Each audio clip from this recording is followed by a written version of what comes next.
Hey everybody, how you doing? Welcome to another episode of the Bay Ragni Show. We're here live Wednesday night with my dear old friend, the one and only Mr. Don Most. You might know him from Happy Days fame.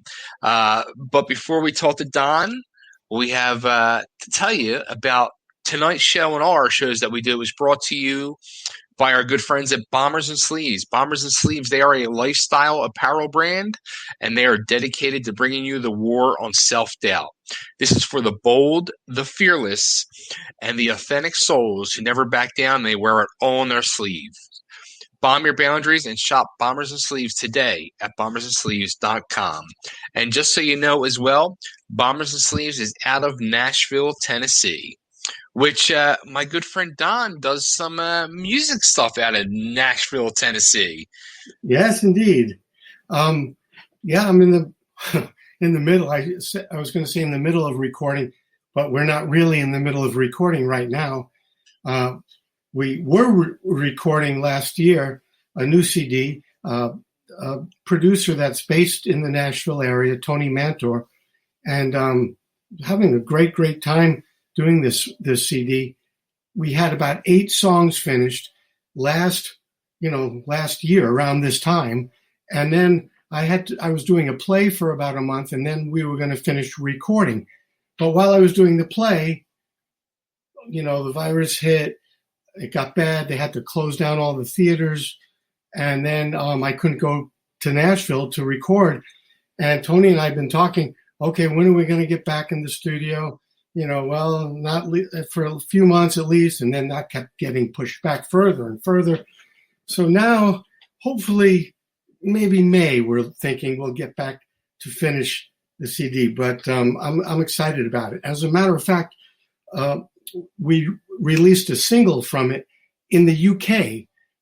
It's being released in about 2 weeks in the UK. I don't know what the strategy was. It's beyond my understanding. But it's going in the UK first, so whatever. You know what? Like I'm seeing it right now, and I wanted to know if you recognize this too, as well, as you're talking about it, or even when you're on stage. Like when I was going through and getting ready for the interview, like I was seeing the clips of your live performance that was recently streaming again. All right. And I was, I see clips of that, and I see your face now. And when you start talking about your music, you get this smile to your face. Like it's just like overwhelming happiness. Do you feel it? Yeah, I certainly feel it when I'm on stage with a great band behind me, playing those incredible songs with great arrangements.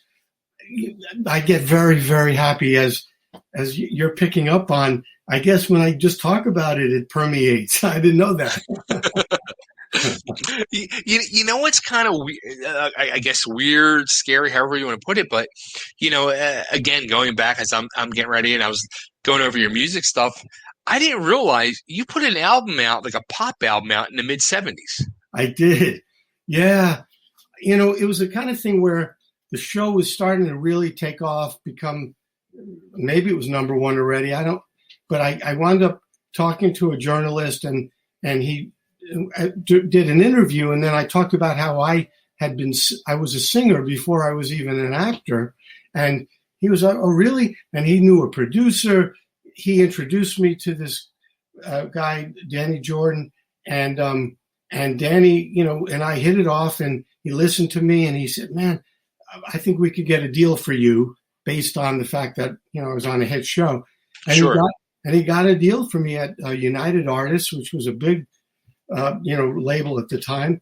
And but the music that I loved, that I had sung when I was younger, the jazz standards, swing and jazz and blues and all that, that wasn't commercial in the Right. 70s. That was like, oh, that's your parents' or grandparents' music. So they wouldn't let me do that.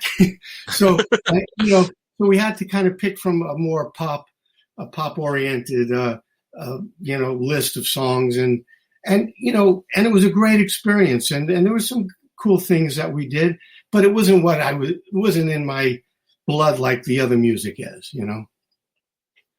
Now, the funny thing is that it's funny you say that, because I wanted to even say to you, like, yeah, like as I'm getting older now, like I noticed, like when I sit down to prepare for interviews or if I'm doing some online work or whatever I'm doing, like, I always turn to music. And the younger Bay would turn to bands like Kiss or something of the 80s, Motley Crue or something like that, and just something Aerosmith, harder rock, harder edge Right. stuff.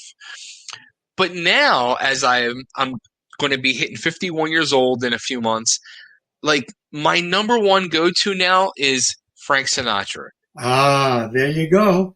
There you Dean go. Martin, Oh Frankie yeah. Valli. Like I'm going to all the older stuff now, and I'm just like, it just soothes the soul so much. It does. It does. That music and the style. I've heard that from other people. Where I loved that music when I was a teenager, and most. This was the '60s, and people thought I was a little weird. Liking the grandparents' music. And then I started getting into all the music, the great renaissance that was happening in the music world in the '60s, and I loved that too, and the '70s. But for some reason, that other music, hit me in a different place. I don't know, reincarnation, if you believe in that, maybe there's something going on with that. But that music I loved. And then a lot of my friends who teased me back then for liking that music, when we got into, I remember, getting into close to being in the 50s, they were all of a sudden going, I'm kind of liking that music that you always told me about. So I guess you get to a certain point in age, and there's the youth and the rebellious spirit and all that, and so whatever's happening at the moment needs to be, you need to stay hip and all that. But then maybe you get wise, and you see. The music. Not that there wasn't great music during like I said, the classic rock era. There's some incredible music. And in the 80s, there's always great music. So I don't want to be, being all highfalutin about it and being a music snob, but there's nothing, there is a place, there's a definite place for the music of the great American songbook, and especially if it's done, with an ear towards modern sensibilities, and there's a way to combine that. Now, don't you think it's weird though, just the way, either way of entertainment, music or acting with TV and movies, like with music, like your Sinatras, like the Sinatras, the Beatles, the Elvises, how they just stand timeless, and it's like no matter what age, they learn to just like love them so much. And the same with acting, whether it's the You're Gone with the Winds, the classic TV series, Andy Griffith, Happy Days. You know what I mean? It's just like for some reason stuff like that just stands the test of time. Yeah. But then stuff that comes out in the last like 10, 15, even 20 years, you're kind of like, flash in the pan. Yeah. Is that also a result of the plethora and the wide, the huge number of choices that people have now as opposed to what they did then? So it's harder to make that kind of stamp than it was back then. There might be, because there's some great things on TV, I think in the drama category, especially, a lot of the new series that are on all these platforms, there's some great stuff, so, but then there's like 50 other channels and streaming this. And so I think it's changed the perception of, what are the major, the major moments in cinema or TV as what it was back in the day, when Happy Days was on, we had 3 channels you had your local channels, but it was basically, CBS, NBC, and ABC. That's what you're watching every night. So it's a different zeitgeist. Yeah. Okay. Well, how about a person like yourself, like you're saying? Yeah. Now you were a guy who was hit TV show in its prime, 70s, 80s, with the three major networks. And you look at the way it is today with, the three major networks, and then there's a few slightly minor networks under the major networks. Right. And then there's the streaming, and then there's the cable networks, and then there's the major cable networks like your HBOs, etc., that also have their own series. Like, do you look at all that and is it kind of overwhelming to you? Yeah, it is. It is overwhelming to me, and to the point where for a good amount of years, I was hardly watching any series television because I don't know if it was the overwhelming factor or other things going on in my life at the time. Hard to pinpoint that, but it is overwhelming when you think about it, because when you go to look for something to watch, where do you begin? Yeah. And then where do you end up? I mean, it just takes you on this never-ending journey, through navigating all the different platforms and menus and menus that lead you to other menus. So let me ask you this: like, if by chance you're in front of the TV and you're flipping through whatever menu you're flipping through, what is Don most stopping on? What do you watch? Well, I'm watching a lot of news, more news than I ever watched in my life. And that's also part of, you get, I think, to a certain age where, you're watching more news, but especially with what's happened in the last, year and a half or 4 years. But so I'm watching that, and then, watching every once in a while a show, on one of the platforms like right now I'm watching Schitt's Creek, which interestingly enough, my wife and I, we weren't that crazy about it in the beginning. And then I said, but it won all these Emmys in this last year. It must have gotten good somewhere. And we kept, I would advance seasons, and then we got into the fourth season, and all of a sudden I was really liking it. So I got into that, and I'm loving the show now. And it's funny because I wasn't liking earlier ones. Who knows?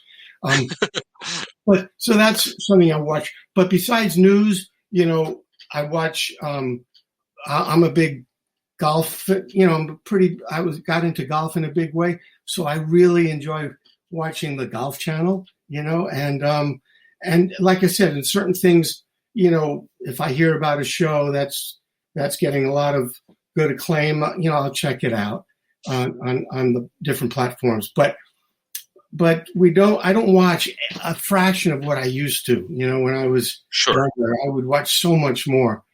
I don't know if it's good or bad. I don't know. I'm not going to try to assess that right now. You mentioned the golf, and right away I flash back. The last time we talked last summer, we were talking about what you and Anson did together, Harvest Time, and there was a golf tie-in there. Is that where it came from? No, that just happened to be in the script. It's funny because people that know me, I think, assumed that that was my input, putting that golf bit in there. But that happened to be in the script before I ever signed on to do it. So that's funny. Nice coincidence. Yeah. Harvest Time. Yeah, people should check that out. Go on Absolutely. YouTube, put in Harvest Time, my name, Don Most or Anson Williams, because we're proud of that. That was a really interesting piece. It really was, because, like I said to you last time when we talked, it was so different than what most people would expect. I mean, everybody knows and loves you as Ralph Malph, and people always will think to you, it's Ralph. But when they see this piece, for you and Anson, it's totally different. Different. It's so great because it sees you guys as true actors in another form. Yes. And that's why we gravitated. Producer David Levin came to us. This was some years ago. Said, and the idea was an anthology series, and it was going to be different twosome each episode, and taking people that and like that they have great chemistry, they work great together, and you want to see them together, but you put them in something totally different. Right. That was the concept. And we came close when we made this to getting it on some of the major cable, some of the big ones. But it just didn't quite get over the finish line. And but there's still a chance. It's I think it's still a great idea, and maybe we'll do it. For as a real series. But that was fun. That was definitely fun. Now, the one I really got to talk to you about is, but believe it or not, when you shared the trailer out for this movie, like I watched it and I sat there with my mouth open, like, wow, like it. I was like, really, honest to God, I was truly blown away From the trailer. From the trailer, and I was so intrigued. I was like, I have to see this movie. Oh wow! Right, Lost Heart. Yes, you told me, yeah. So when we started talking a couple weeks back, now it like really forced me to watch it. And Don, I'm going to tell you, honest to God, like as I was watching it, it struck such a nerve. Like it got to the point where actually I started crying. Really? Yeah. Towards the end of the movie. Towards the end, yeah. Yeah.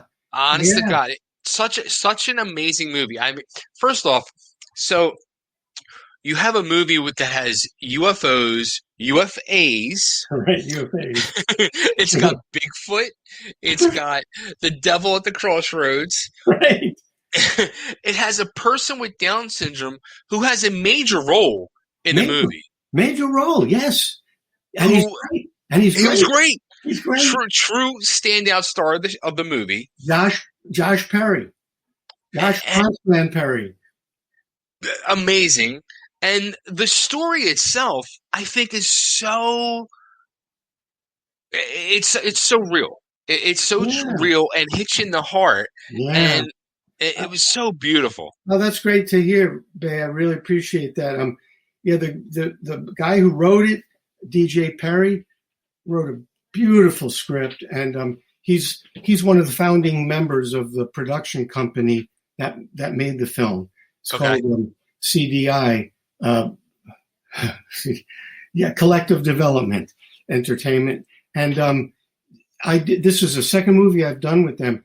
He wrote it. He also plays, he's a very talented actor too. He plays the guy who's the UFO reporter. Okay. Long hair. Yeah. That's DJ who wrote it and one of the producers. Jesse Lowe directed it.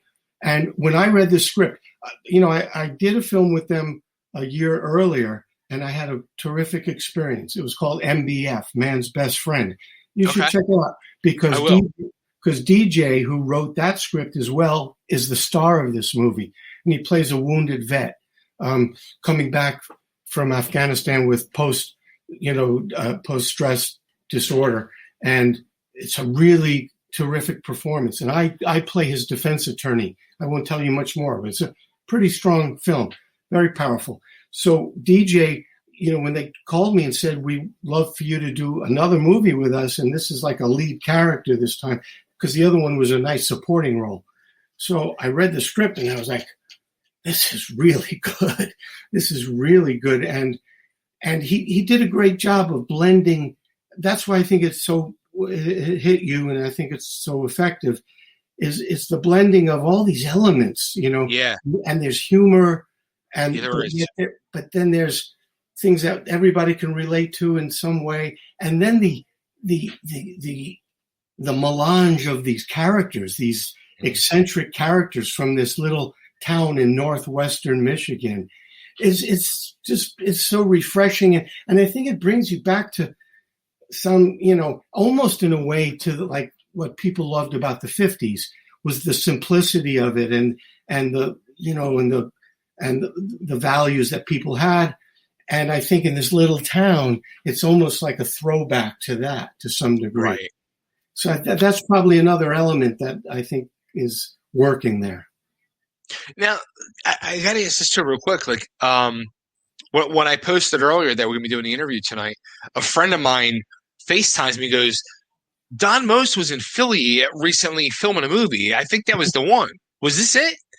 No, I was in Philly about November, late October, early November, doing a short film. Oh, I think it's going to be really, really good. It's called When They Murdered George. So you know who it's the George Floyd. It's about yeah. that, and it's a really interesting piece. I flew to Philly. You know, I was a little worried about flying, but it was a little before it got really bad. So Okay. I snuck under it, and but I wanted to do it, and it's a really interesting piece. And I've been talking to the director, Terrence Tykeen, who wrote it and directed it, and he's very excited because it sounds like he's adding more and more to it, and I think it's going to be an important piece. So Nice. we'll see. We'll see what happens. I'm waiting to hear when it's coming out. I don't know yet. That's cool. Now, something else I saw that you did work on that's, I'm guessing, some type of series. It's called Puckheads, and I'm really intrigued by this. Oh, yeah. You know, it was a pilot we shot. And Okay. I think they're still in the process of trying to find a home for it, which I think it's a slam dunk. I don't know why I haven't heard that they've got it on now with all the different, platforms out there. But yeah, Puckheads, I play the owner of a minor league hockey team. It's kind of like a Bull Durham with hockey. Nice. It's a minor league hockey team, and some of the people that were involved, producer, writers, had experienced it. So that's how it came together. There's all the goings on behind what's going on with all the, the players and their escapades and affairs and whatever's going on, and all the crazy stuff that he had firsthand info. There's nothing like the truth. Truth can be stranger than fiction. So it sounds like they had some great stories. So I'm hoping Puckheads gets the nod and we start making it. It was an interesting cast. Nicholas Turturro was in the pilot, and a few other people. Kevin Sizemore, who I've become really good friends with, and some other really great actors. So we'll see what happens. That's awesome. Now, I got to ask a couple Happy Days questions. First, we have to go back to Happy Days at some point. Yeah. You shared out about a month ago on Facebook about Pat Morita. There's a documentary coming out about him. Yeah, it's out now, I think. It's out. Right away, I thought more than Miyagi, it's called. Right, and right away, I thought to myself, "Oh my God! Like he was Arnold. He was Arnold. Arnold. Yeah, that's like people forget. Al. Before there was Al. Like, and I think both of those characters, Al and Arnold, like, don't get enough love or respect. And I wanted to get your love for the both of those characters. I mean, they were so. I can't thank either of them enough for being so vital in that story. Oh, wow. Yeah, they were great. They were both so great in their own way, and so obviously so different, but equally great. Pat, there was no Arnold in the first two seasons. I thought it was the first season, but when I was watching the documentary, my recollection got, revised that it was the third season, because they always talked about Arnold, Yeah. always talked about it, but you never saw him. So I think they finally said, we got to introduce Arnold now. So, then they cast Pat, and Pat was one of the sweetest guys you would ever want to meet. I mean, he was just such a sweet, soft-spoken, tender, and insightful, and smart, really smart, and incredibly funny. But, you look at him off stage and you talk to him, and then you see what he does on stage. It's like two different people. It's totally two different people. But he would crack us up. He was so funny. He was just so funny.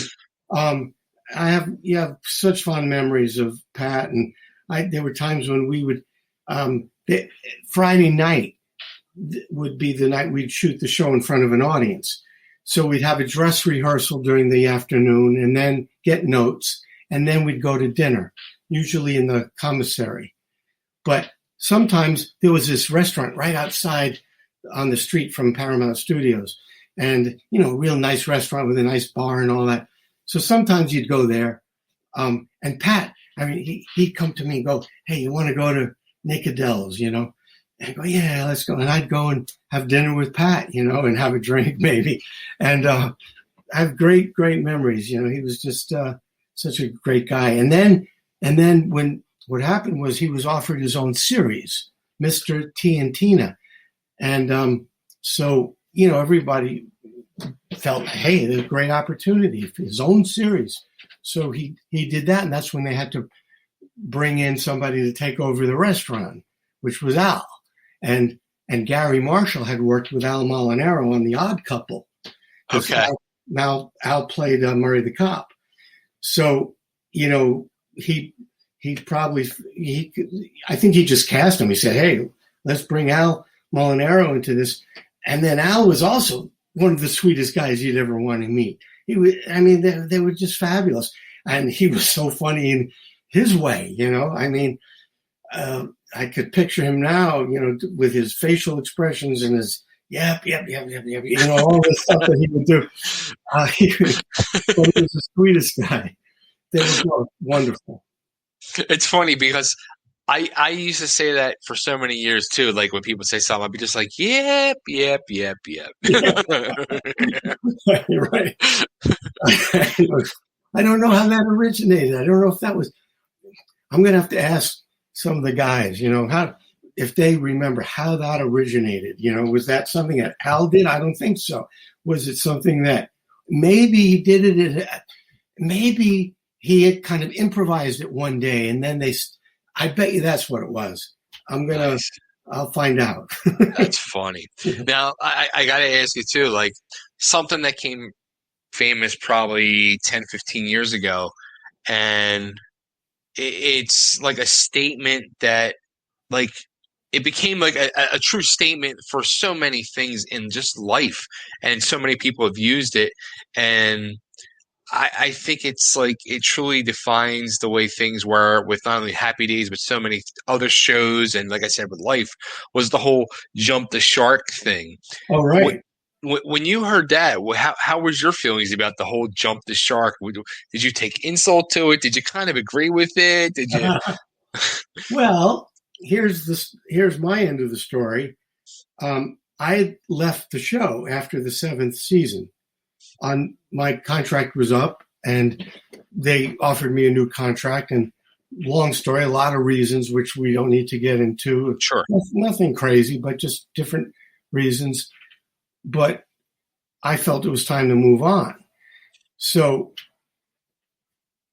okay, one of the reasons that I felt this was, because there are a lot more, was that the quality of the shows, it was just not the same. And, sure. And now it's a subjective thing. Some people could disagree with me, but it was moving in a direction, and it just didn't feel as good and fresh as it had been. And that was one of the reasons. So I actually left the show shortly after the season that was. I think that was season 6, I think, or it might have been the end of season 5 or 6. I'm not sure. But then after 7, I left. The show ran 4 more years after that. So I don't totally disagree with that, you know. Now, somebody could say, yeah, but the show ran 4 more years, you know. So, you know, if it ran for 4 more years, you know, a lot of people still liking it, obviously. So there's that argument, too. This is true.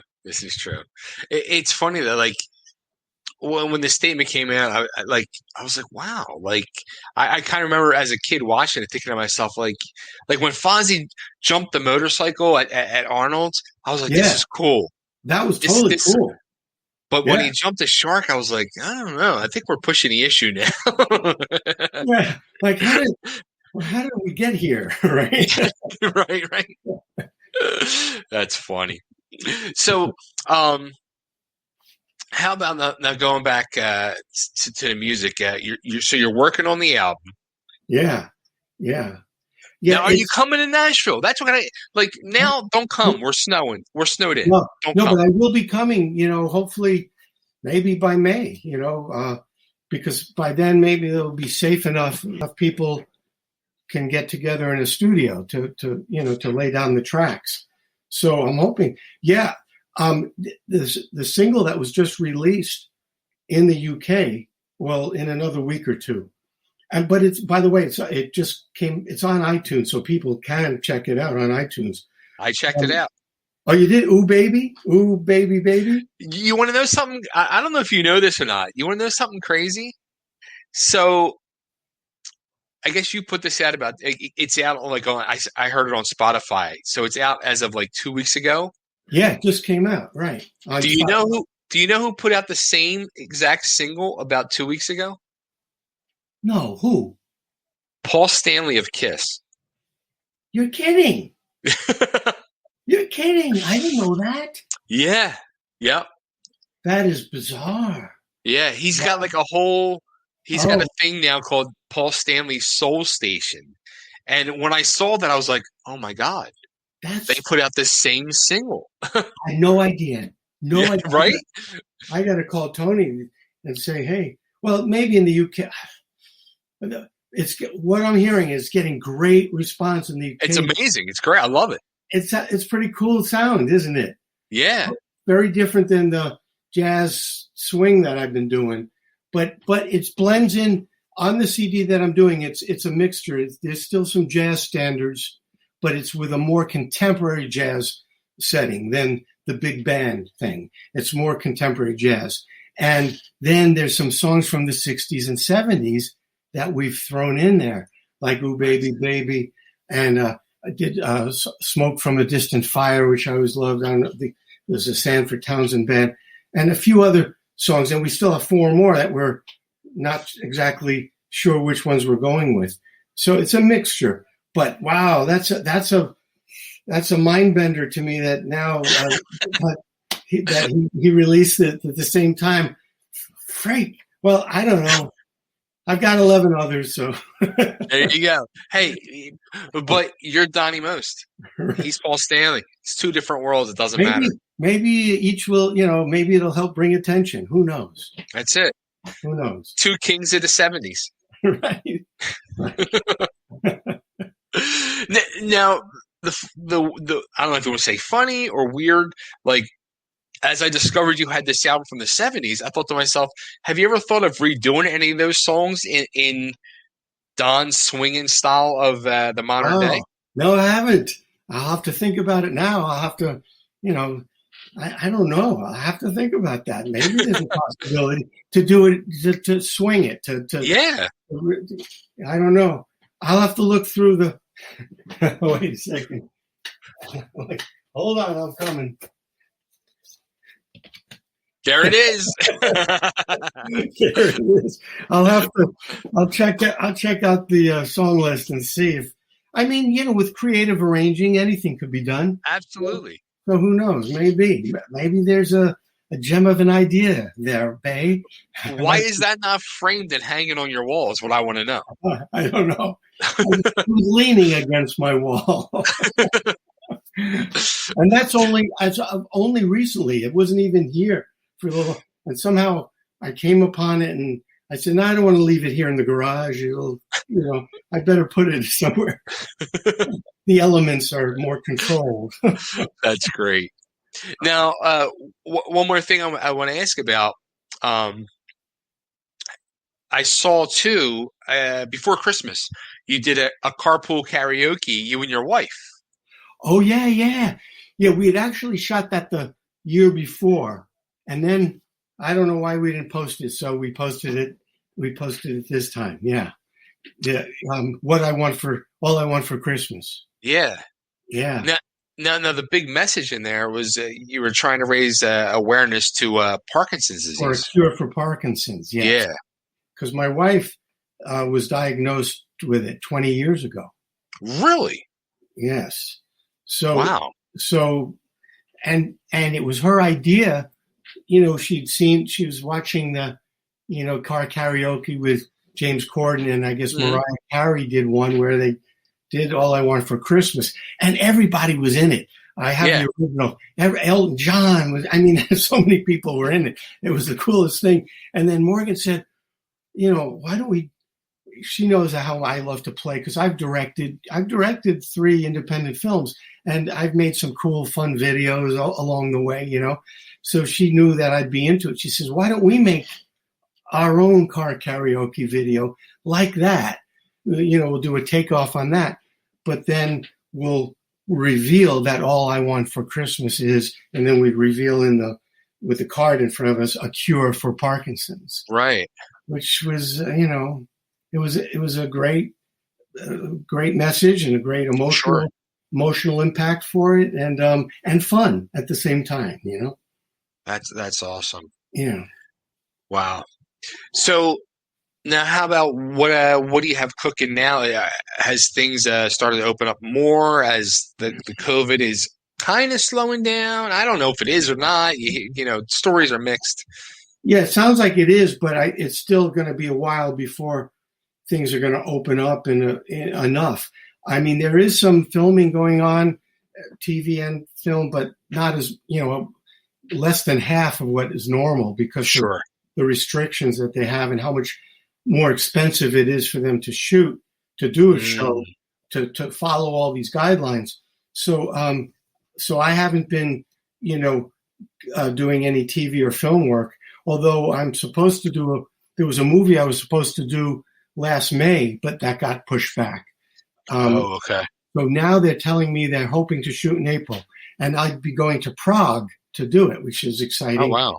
And it'll be a fun project. It's kind of like a Princess Bride kind of thing, and I'll be playing a king. So that'll be neat. So hopefully that's happening. But beyond that, and then finishing the CD maybe in May. And then, I'm waiting for things to open up because, I felt really good about Lost Heart, as you mentioned, the film. Sure. And before that, the one I did, I was building some real momentum and to do a lot more of different kinds of roles, things that people would not expect and things that I enjoy that really are fulfilling. And then everything came to the screeching halt and I lost that momentum, So got to get it back, got to get the mojo back. So we'll see. Doing this movie in Prague would certainly be a nice beginning. And then maybe Puckheads will make it on the air. I have about 3-4 different projects of my own that I'm trying to get going. And people are looking at right now. One is a film that I would direct, which I wrote with my wife. And then another one. And then I have a couple of TV series that we're starting to pitch and get out there, and 2 other film projects. So, we'll see. Hopefully 2021 and 22 are going to be good years. That's what we're hoping. Awesome. Yeah. Now going back to, again, I got more questions and I'm sorry, but going back to Lost Heart. Yeah. Playing the character Milo, the pastor. Yeah. Did you ever picture yourself playing a pastor role? Not really. No, I never pictured myself. But I'm open. I'm open to if it's a well-written part. If it's a well-written script with good character development and all that. It doesn't matter what it is. So no, I never thought of playing a role like that. But when I read it, it was like, whoa, this. I love the script. And the character I found very interesting. And so what I told them, and it wasn't in there, and I don't even know if it comes through, if people get it from the script. But when I read it, I said to the director and DJ, the writer, I said, I have a feeling that the way you have this guy, the way he is, because he was a little insecure, and he wanted, when he'd come up with he'd say something that he'd go, oh, I got to remember that for the next sermon. He has this little notepad of keeping all these things down, these nuggets. So I said, I have a feeling this guy maybe came to this later in life. Like it wasn't from the beginning, Right. So that's how I approached it. And they thought it was good. And we even rewrote a little bit to make that, in a subtle way there. So, but it was interesting because it was very different than Ralph, obviously. Sure. In some ways closer to me, but then different in other ways. But I knew some people that I could draw upon, and I found I knew that I had to kind of calm myself down to this other place that I could be helpful to other people. You know what I mean? That I can really be helpful to other people. So I had to have a different calming kind of energy. And I found that doing meditating a lot was one of the tools I used for this character. Slowing my thought process down. Maybe not the thought process, but your rhythm, slowing the rhythm down. You know what though? Like I felt it very much though. Like I could feel you in that almost mentorish role. Yeah. Yes. Yeah, I think that's a good way of putting it. Well, mentorship. I mean, what he wants to try to help this character, try to help her heal. Mm-hmm. Mentoring, being of, helping in, whichever way possible. Definitely, I guess it's similar, but, really caring and trying to open up their minds to certain things. And I don't know. I mean, I think we could all relate to that to some degree, where if you're in a situation where you really want to help somebody and you want to bring out the best in them and all of that. So that's what you do, as an actor. You find things from your own life that you can correlate, that are similar in some way. And then it's like, oh, I know what that feels like. Oh yeah, I know when so-and-so, that's where the method, remembering emotional memories and all these kinds of exercises they would do in the method acting classes, but they're very helpful and they could definitely come into play. Another question I had from that movie was, as I was watching, I kept thinking to myself, it's got a lot of religious overtones. Are you a religious person? No, not really. I mean, and I'm Jewish, so but rabbis, pastors, there's a certain commonality there. And like I said, I knew people that I could draw upon. And then there's certain things that are just common to it, sure. all of that. But I'm a, in the Reform Jew. So the least religious of the tiers, so to speak. And, but there's certain things that are common, whether you're very religious or just a little bit, that things that you can not cling to, but look for and hold on to and need in times when you need support. They're all similar, I think. Absolutely. Well, Don, this is always amazing talking to you. Oh, always bring a smile to my face. Well, you make it easy and make it enjoyable for me as well. So thank you. Thank you. And hey, when you ever do make it to Nashville, I hope we can get together, have dinner or something. That would be amazing. Definitely, we have to. Okay, well, let's exchange, whatever we need to make that happen. All right? Absolutely. Okay. And where should we send everybody to let them keep up to date on you? Oh, well, I have to update my website, donniemost.com, because that's not really up to date, but I will soon. But Facebook, I go under Don Most in Facebook. I have a music page and a regular page. Or regular, whatever. And then there's Twitter is most_Don. And on Instagram, it's DonMost1. Nice. Right. And before I let you go, is it possible to get an infamous I Still Got It? All right. I still got it. That just warmed my heart so much, Don. Thank you. My pleasure. As the young child of the 70s and teenager of the 80s, you don't know how much that just meant to me. Well, I'm so happy that I was able to do that for you. Thank you. Thank you. And yeah, let's keep in touch and get to Nashville. Let's do dinner. I would love that. Absolutely. I would too. Okay. Thanks, Don. Take care. Take care of yourself. Stay safe. You too. All right. Bye-bye.